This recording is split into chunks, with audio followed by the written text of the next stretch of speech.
The chandeliers in my parents' dining room cast a warm glow over the mahogany table that had been in our family for 3 generations. Crystal glasses caught the light, reflecting rainbows across the white tablecloth that my mother had spent hours pressing to perfection.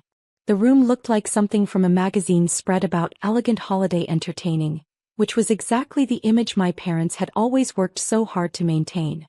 This Christmas dinner was supposed to be a celebration. The whole family was gathered for the first time in 2 years. My parents, my older brother Marcus and his wife Jennifer, my younger sister Ashley with her fiancé David and me. The table was laden with all the traditional dishes: honey-glazed ham, roasted turkey, mashed potatoes with real butter, green bean casserole, and my mother's famous cranberry sauce that took her 3 days to prepare properly.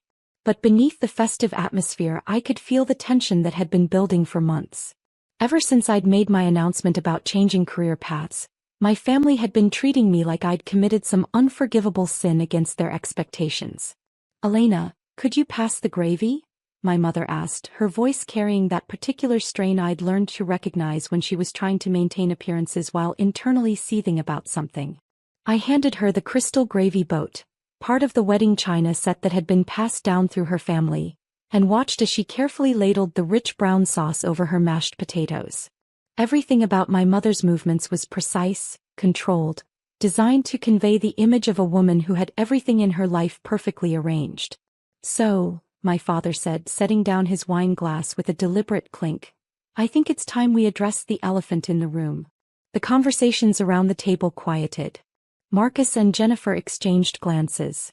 Ashley's hand found David's under the table. My mother's jaw tightened almost imperceptibly. "What elephant would that be, Dad?" I asked, though I had a sinking feeling I knew exactly what was coming. Robert Castellanos had built his reputation and his fortune on being direct and decisive. He'd started with a small construction company 30 years ago and turned it into one of the most successful commercial development firms in the region. He didn't believe in subtlety or diplomatic approaches when he thought someone needed to hear an uncomfortable truth.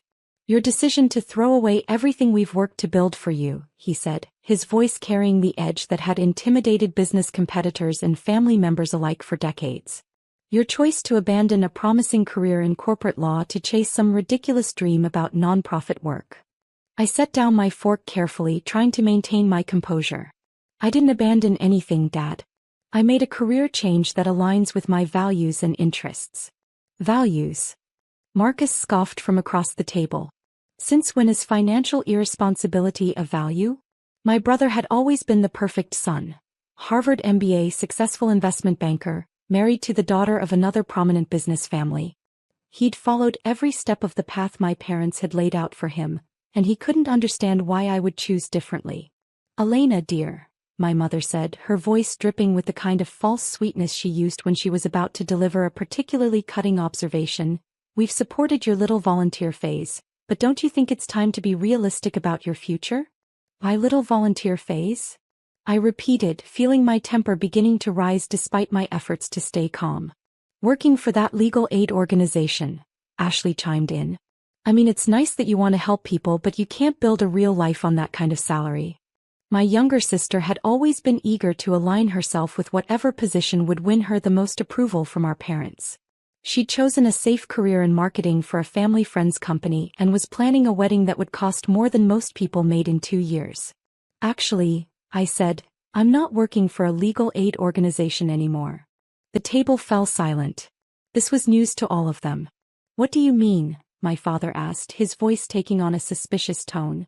I took a sip of my wine, a bottle of expensive Cabernet that my father had selected from his personal collection, and smiled. "I mean, I started my own firm 3 months ago. Castellanos Legal Advocacy. We specialize in civil rights law and social justice cases." The reaction was immediate and explosive. "You started your own firm?" my mother gasped. "Without discussing it with us. Without asking for our advice or guidance.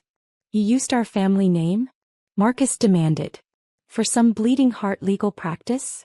"Elena, this is exactly the kind of impulsive decision-making we've been worried about," Ashley said, shaking her head in disapproval. My father's face had turned an alarming shade of red. "You had no right to use the Castellanos name for your amateur legal practice. Our family has a reputation in this community, and I won't have you damaging it with your misguided activism. Misguided activism? I repeated, feeling my carefully maintained composure beginning to crack. Is that what you call fighting for people's rights? I call it naive idealism that's going to destroy any chance you have at a serious legal career, my father shot back. Do you have any idea how much money and influence I've invested in your education and professional development? Law school, internships, connections, all wasted so you can play savior to people who can't pay their bills.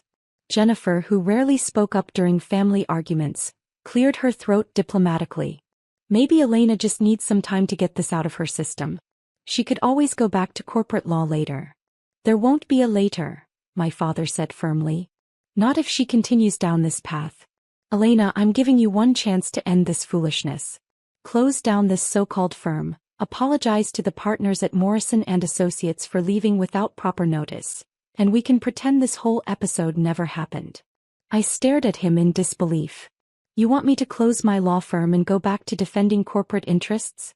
I want you to grow up and accept your responsibilities as a member of this family, he replied coldly. And if I don't? My father leaned back in his chair, his expression hardening into the look that had intimidated countless business adversaries over the years. Then you're disinherited. Effective immediately. No more family money, no more trust fund, no more safety net. You want to play at being a social justice warrior? You can do it without our support. The silence that followed was deafening. Marcus and Ashley exchanged triumphant glances. They'd always resented the fact that my trust fund was slightly larger than theirs, a consequence of me being the first grandchild and therefore the recipient of additional contributions from our grandparents. Robert, my mother said softly, though her tone suggested she was fully supportive of his ultimatum, don't you think that's a bit extreme? Not at all, my father replied. Elena needs to learn that actions have consequences. If she wants to reject everything this family stands for, then she can do it without benefiting from everything this family has built. Marcus was grinning openly now. Maybe this will finally teach her some financial responsibility. Ashley nodded enthusiastically. I mean, it's not like she can actually make a living with her little nonprofit law firm. She'll come back to reality soon enough. I looked around the table at my family, the people who were supposed to love and support me unconditionally, and felt something cold and hard settle in my chest. They weren't just disagreeing with my career choice. They were actively trying to sabotage it, to force me back into the mold they'd created for me. Well, my father demanded. What's it going to be? Are you ready to act like an adult, or do I need to call my lawyer tomorrow morning? I calmly sipped my wine and smiled. Check your bank account, Dad. The request caught him completely off guard. What? Your bank account, I repeated. Check the balance. My father's expression shifted from confusion to annoyance. Elena, this isn't the time for games. I'm not playing games, I said serenely. I'm serious. Check your account. The main operating account for Castellanos Development. Something in my tone must have convinced him, because he pulled out his phone with obvious irritation. The rest of the family watched as he navigated to his banking app, probably expecting to find some minor discrepancy that I'd somehow discovered. What he found instead made his face go completely white. That's impossible, he whispered, staring at his phone screen. What's impossible? Marcus demanded, leaning over to look at the phone. My father's hands were shaking as he showed the screen to my mother. Her sharp intake of breath was audible across the table. The account balance is 0, she said in a voice barely above a whisper. What do you mean 0? Ashley asked, her voice rising with panic. I set down my wine glass and smiled at their shocked faces. I mean exactly what I said. The main operating account for Castellanos Development, the one that holds your working capital, payroll reserves, and operational funds, now has a balance of $0.00. The chaos that erupted around the table was immediate and overwhelming. Marcus was demanding to see the phone. Ashley was asking rapid-fire questions about what this meant for the family finances. Jennifer was suggesting they call the bank immediately to report fraud. My father, meanwhile, was frantically calling up other banking apps, checking investment accounts and business reserves. With each screen he pulled up, his face grew paler. Elena, my mother said, her voice tight with barely controlled panic, what have you done? I haven't done anything illegal, I assured her. I simply exercised the financial power of attorney that Dad gave me 6 months ago when he was hospitalized with his heart attack. The memory of that terrifying week in March came flooding back. My father had been rushed to the hospital with what doctors initially thought might be a massive heart attack. While he was unconscious in the ICU, my mother had been overwhelmed trying to manage both his medical care and the urgent business decisions that couldn't wait for his recovery. I'd been the one to step up. I'd taken leave from my job at Morrison & Associates to handle the most pressing business matters, working 18-hour days to keep Castellanos' development running smoothly. I'd coordinated with project managers, dealt with client concerns, and made the financial decisions that kept the company operational during the crisis. When my father had finally recovered enough to handle legal matters, he'd insisted on formalizing the arrangement by giving me power of attorney over the business accounts. Just in case something like this happens again, he'd said. I need to know someone I trust can keep the company running. You gave her power of attorney? Marcus demanded, turning on my father with obvious fury. Why didn't you give it to me? Because you were in London closing that merger deal, my father replied weakly. Elena was the one who kept everything together. She earned my trust. Earned your trust so she could steal from us? Ashley shrieked. I didn't steal anything, I said firmly. Every transaction I made was completely legal and within the scope of the authority Dad gave me. Then where is our money? My mother demanded. I pulled out my own phone and opened up a document I'd been preparing for months. The funds have been redistributed according to a comprehensive financial restructuring plan that I developed and implemented over the past several weeks. I handed my phone to my father so he could see the detailed spreadsheet I'd created. 40% of the liquid assets have been transferred to a trust fund for displaced workers. I began, watching my family's faces as the implications sank in. These are families who lost their jobs when Castellanos Development demolished low-income housing to build luxury condos. My mother's hand flew to her throat. You gave our money to strangers? 25% has been donated to legal aid organizations that provide services to people who can't afford traditional legal representation, I continued. 15% has been allocated to environmental restoration projects in communities where Castellanos Development's construction practices caused ecological damage. Elena, stop, my father said, his voice barely above a whisper. 10% has been used to establish the Castellanos Social Justice Fellowship, which will provide grants to young lawyers who want to work in public interest law, I said, reaching the end of my list. And the remaining 10% has been transferred to my business account to fund the expansion of Castellanos' legal advocacy. The silence that followed was absolute.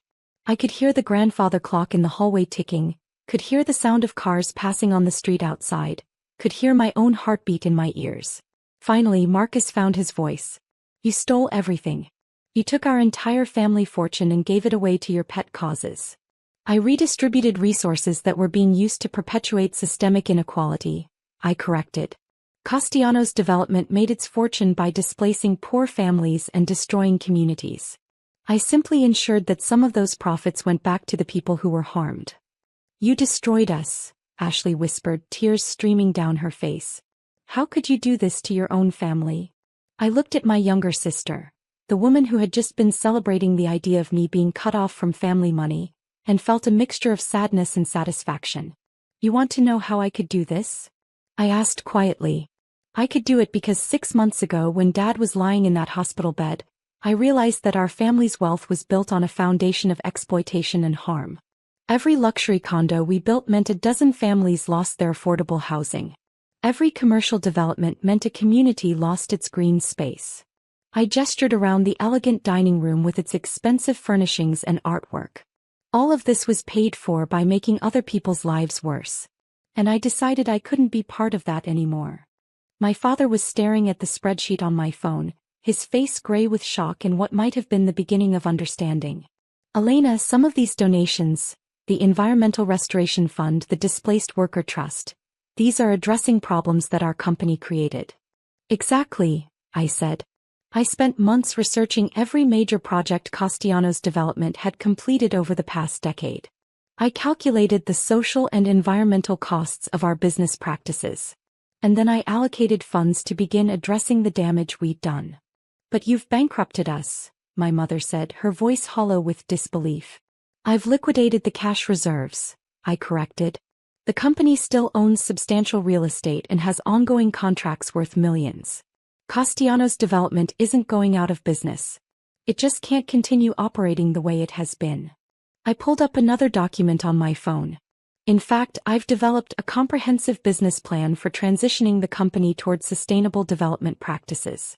Affordable housing projects, green construction methods, community partnerships that benefit rather than displace existing residents. Marcus was shaking his head in amazement. You're insane. Do you have any idea how much money you just threw away?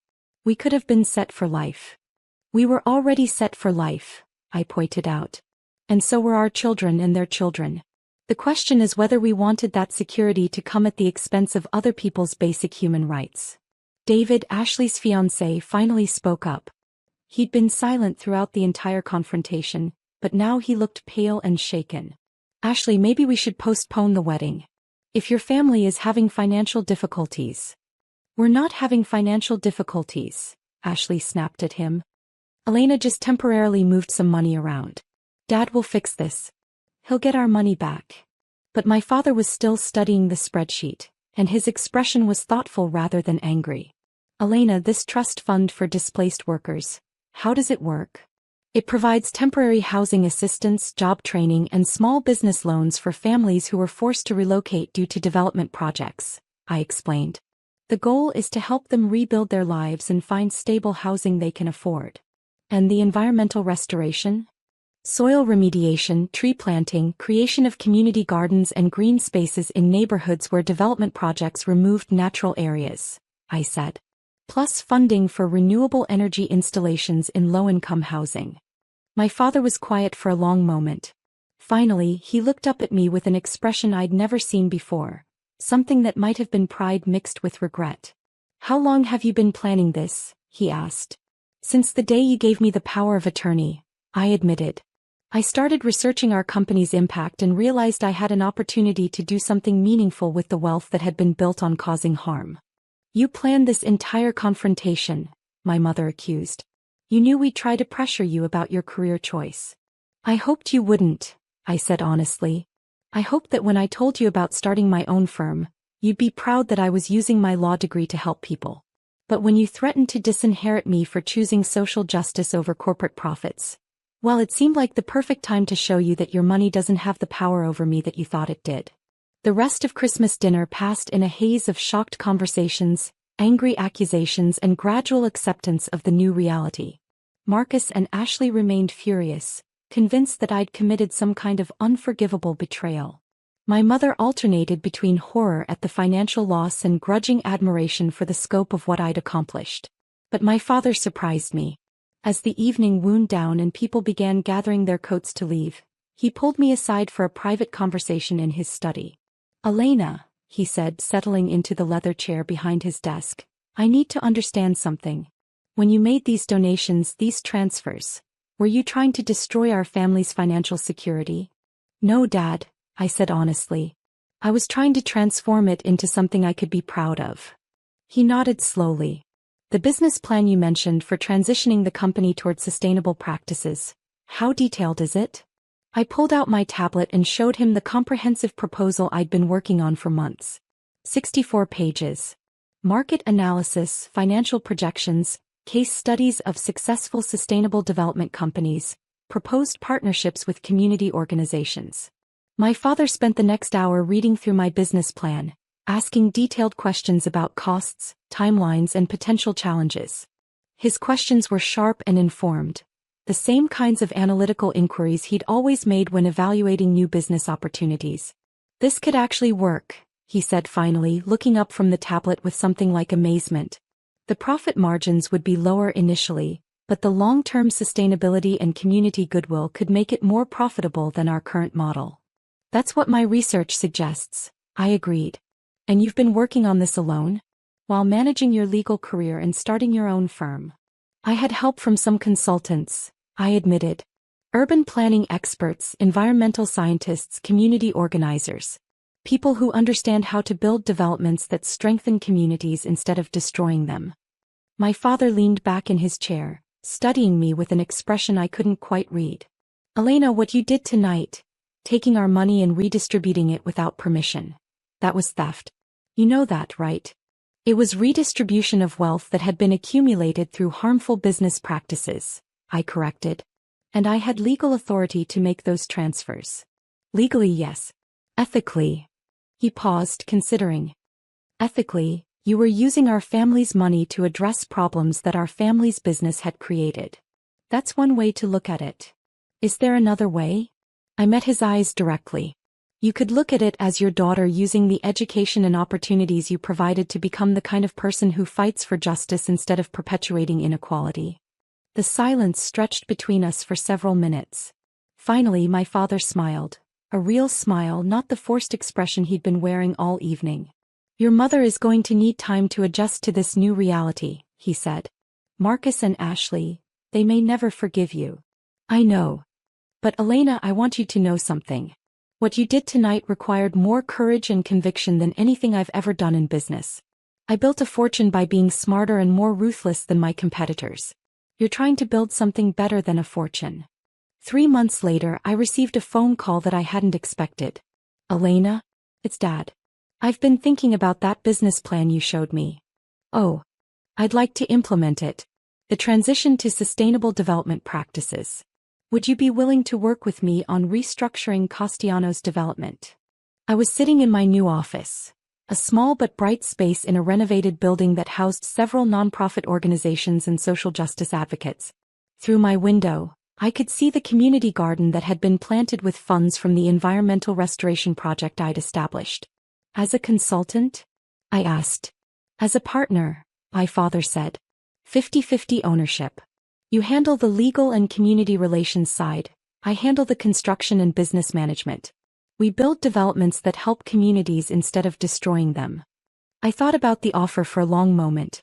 What about Marcus and Ashley? What about Mom? Marcus has started his own investment firm. He's actually doing quite well without the family money. Turns out your brother is smarter than we gave him credit for. Ashley postponed her wedding, but she and David are working things out. She's talking about going back to school for urban planning. And Mom? My father chuckled. Your mother has become the most effective fundraiser the Displaced Worker Trust has ever seen. Turns out she has a talent for convincing wealthy people to donate to worthy causes. 6 months after that Christmas dinner, I stood in the lobby of the first affordable housing complex built by the new Castellanos Community Development. The building was beautiful, energy efficient, surrounded by green space, designed in partnership with the families who would live there. My father stood beside me, looking prouder than I'd ever seen him. "You know," he said, "I spent 30 years building a company that made money by making other people's lives worse. It feels good to build something that makes people's lives better." The plaque by the entrance read, "Castellanos Community Gardens Apartments. Built in partnership with the Morrison Street Neighborhood Association. Dedicated to the principle that everyone deserves a safe, affordable home in a thriving community." It wasn't the inheritance my family had planned to leave me, but it was the legacy I was proud to carry forward.